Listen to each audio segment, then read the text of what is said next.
ایک صحابی رات کو اپنے گھر آرام فرما رہے تھے، صحابی کو پیاس لگی، انہوں نے اپنی بیوی سے پانی مانگا، بیوی محترمہ بھی صحابیہ تھی، جب پانی لے کر آئی تو آگے شوہر سو گیا تھا، زوجہ اتنی خدمتگار تھی کہ پانی لے کر کھڑی رہی، رات کے دوسرے پہر جب صحابی کی آنکھ کھلی تو دیکھ کر حیران رہ گیا کہ بیوی پانی اٹھا کے کھڑی ہے، صحابی نے پوچھا تم کب سے کھڑی ہو؟ کہا جب سے آپ نے پانی مانگا، جب میں پانی لے کر آئی تو آپ سو گئے تھے، اس لیے میں نے آپ کو جگا کر آپ کے آرام میں خلل ڈالنا پسند نہیں کیا، اور خود سوئی بھی اس لیے نہیں ہوں کہ کہیں خدمت گزاری میں کوتاہی نہ ہو جائے، اس لیے پانی لے کر کھڑی ہی رہی۔ صحابی رسول اسی خوشی کی کیفیت میں بیوی سے کہنے لگا بھلا ہووی تم نے خدمت کی انتہا کر دی ہے، لہذا میں تم سے بہت ہی خوش ہوں، اور اتنا خوش ہوں کہ آج تم مجھ سے جو چاہو مانگ سکتی ہو، میں دینے کو تیار ہوں۔ یہ سن کر صحابیہ نے کہا میرے سرتاج ویسے تو مجھے کسی چیز کی ضرورت نہیں ہے، اگر آپ نے میرا مطالبہ پورا کرنا ہی ہے تو برائے مہربانی آپ مجھے طلاق دے کر رخصت کر دیں، مجھے طلاق دے کر واپس بھیج دیں۔ یہ سنتے ہی صحابی حیران و پریشان ہو گیا کہ آخر بیوی نے ایسا کیوں کہا،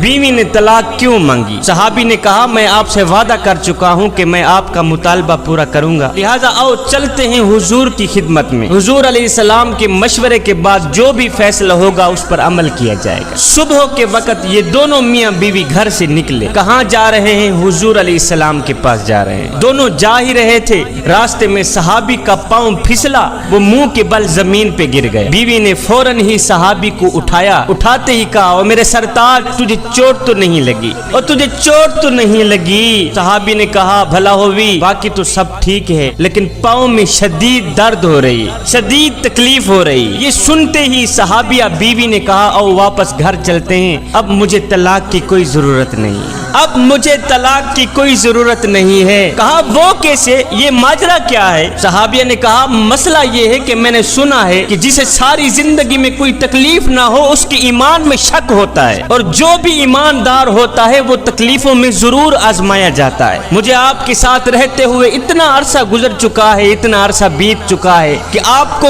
کبھی بھی کوئی تکلیف نہیں پہنچی، اس لیے میں نے سوچا کہ ایسے آدمی کے نکاح میں رہنے کا فائدہ ہی کیا ہے جس کا ایمان بھی مشکوک ہو، لیکن جب راستے میں آپ کے پاؤں کو چوٹ لگی تو میرا شک دور ہو گیا کہ الحمدللہ آپ بھی تکلیف میں آزمائے گئے ہو۔